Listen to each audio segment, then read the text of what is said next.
This is Cynthia Sue Larson with RealityShifters.com, and today I'd like to share with you some thoughts on the simulation theory and also a documentary called Glitch in the Matrix, which I was recently able to watch.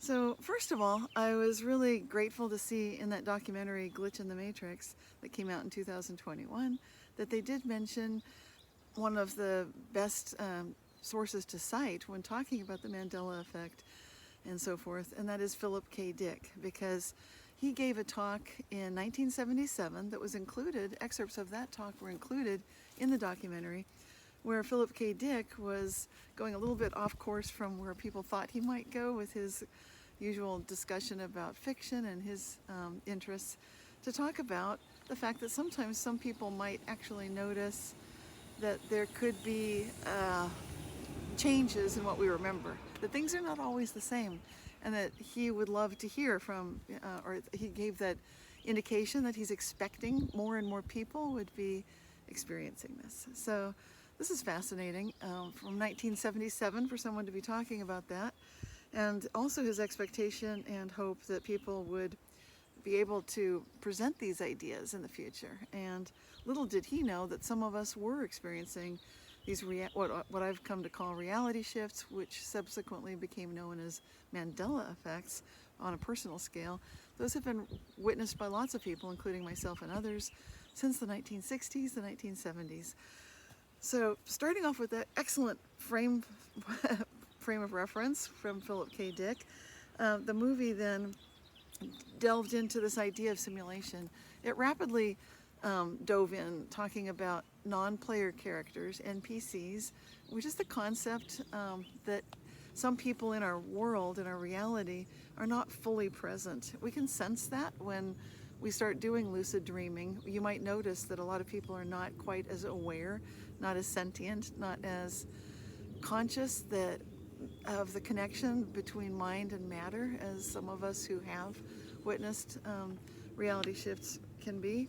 And some of the experience also interviewed in the documentary talked about a feeling of nothingness. Now I've had both of these questions when I was a young child. I was looking at people and wondering, there was no term NPC, there were no computer games in the 60s, but I sometimes would look at people, including sometimes my family, and just notice people were on autopilot. I wrote about this in my book Reality Shifts, that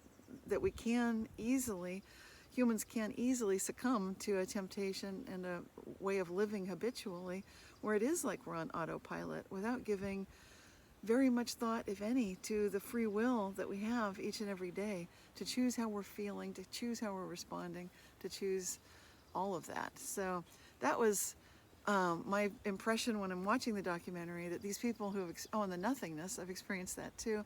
My feeling about that was, my takeaway was, it showed me how important true relationships are. And that was also what I got out of the NPC, which I wouldn't have called it that, but my NPC experience as well. Just my experience that even my family members could seem very detached and almost absent, like they weren't all the way there. And that was shocking to me as a child to notice that, and so was the experience of nothingness that I got when I was going through a Kundalini awakening in 1994. So both of these times I had an experience where I felt like, wow, this is, reality is quite different, and I feel like I'm observing it differently than most people are. But my takeaway both times was to renew my intention and my desire to connect with other people.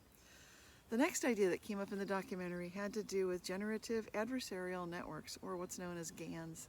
So the idea of GANs is that two or more artificial intelligence systems can be in competition with one another, one of them coming forth as a forger to create various situations, scenarios, and even some characters, like human being characters who look real enough to fool someone.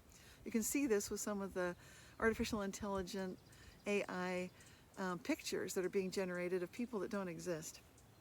Another aspect of the artificial intelligence software plays the role of inspector, like an editor, and kind of an inspector to just say, yeah, that works, or no, that does not even look like a person, and create that kind of feedback loop that's necessary in order to move forward.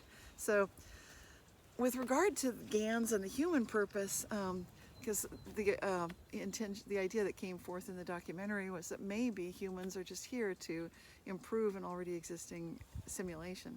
Maybe we're here to be playing the role of that generative adversarial network within an artificial intelligence system, playing the role both of forger and inspector.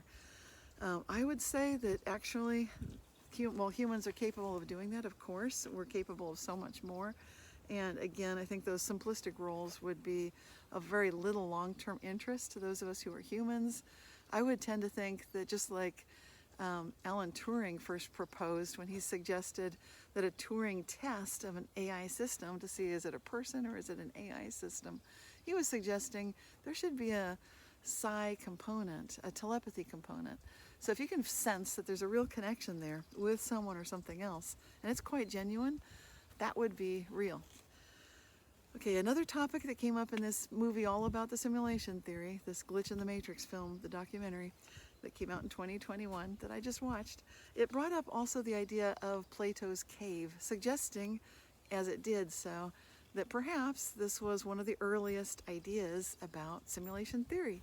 And of course you could see it that way, because in Plato's Cave, it's a situation where there are people kind of chained to seats inside of a cave where they're watching a blank wall, but the wall has moving images on it, which are cast there by shadow puppets that are behind them, based on the light projected from like a fire that's burning back there inside the cave. So the whole thing is like an early version of going to the movies, except you can't get out of your seat. And then Plato, in this thought experiment, Gedanken experiment, he imagined, what if I were able to leave that cave and then come back in? The people who are still watching that shadow puppet movie would look like they're kind of foolish, like that's not the real world, because I've seen it. The other thing he noticed is that when he went outside the cave, it would be blindingly bright. That was what I noticed during my Kundalini awakening in 1994, was as I closed my eyes, the light became intolerably bright, as if I was seeing a true reality, so much brighter than anything here on Earth. But going back to the movie, in the simulation theory, if you take a look at that Plato's Cave and say, okay, so maybe we're in a simulation like that. Maybe everything's faked by who knows what. Now, most of the simulation theories, as I've pointed out in the past, they don't do a complete job usually, because to do a full theory, they should present who is doing the simulation, what is going on with that.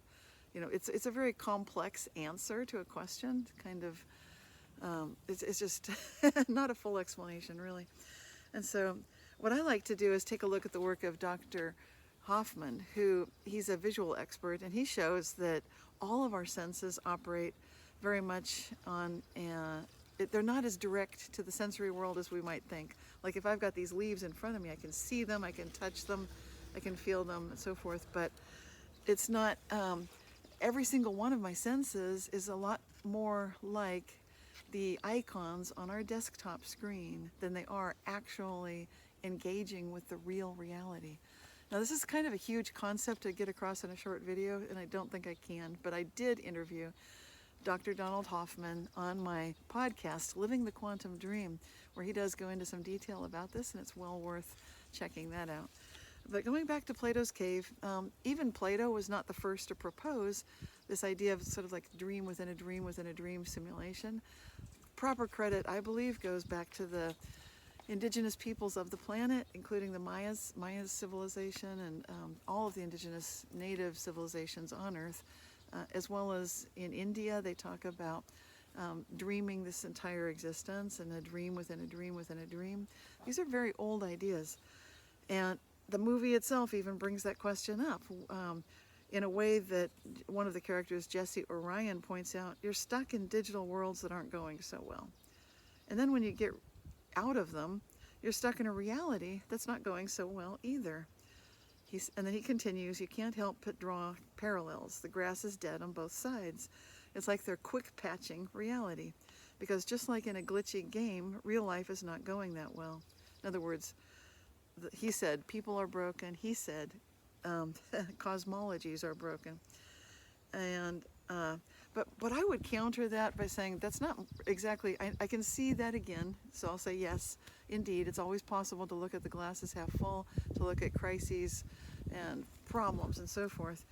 But what I see is that people are being challenged, that we are being given opportunities to grow in a time of great challenge. There's also great opportunity to evolve. And this kind of evolution that can happen, the wind is blowing, so I'm going to hold this away from a tree branch. That's funny. Yeah, I like to look at nature as talking with me, and what's happening now is a tree branch has been moving this camera around a little bit, but it's doing a lot more. Anyway, so if we take a look at these pluriform pseudo-worlds, which is what were being discussed earlier, I'm going to quote from this Philip K. Dick again, who wrote on these themes of pluriform pseudo-worlds.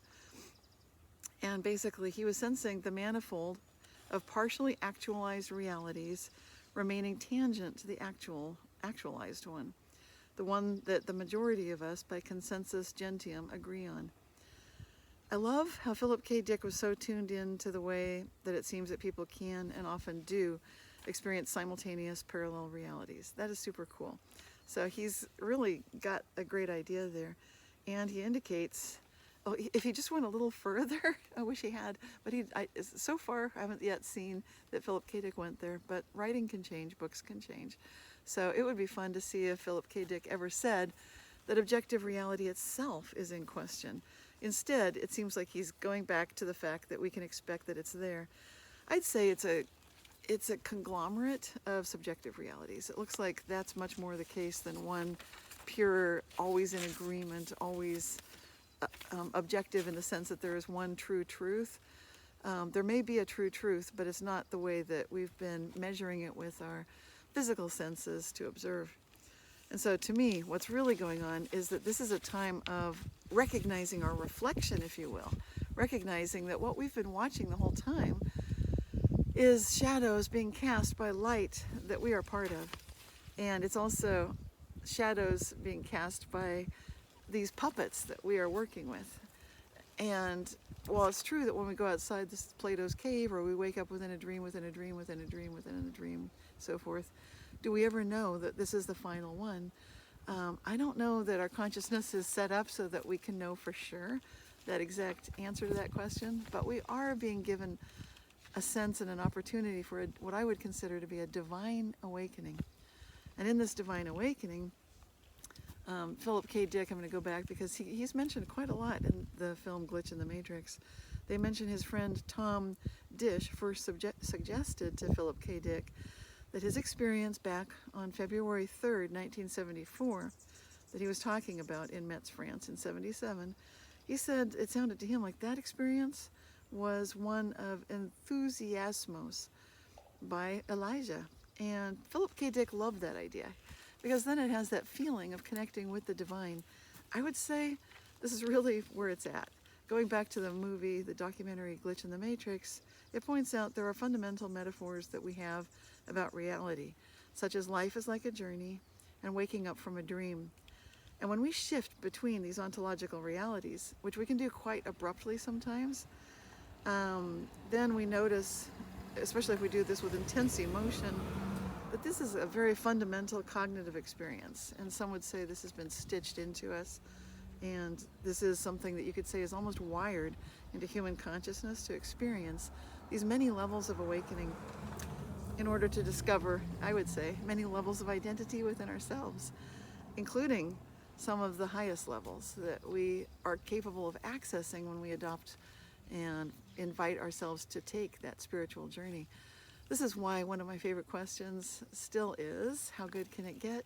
Because it guides us on that ever onward and upward trajectory, inviting us to play with these ideas, which are fun to look at, about simulation.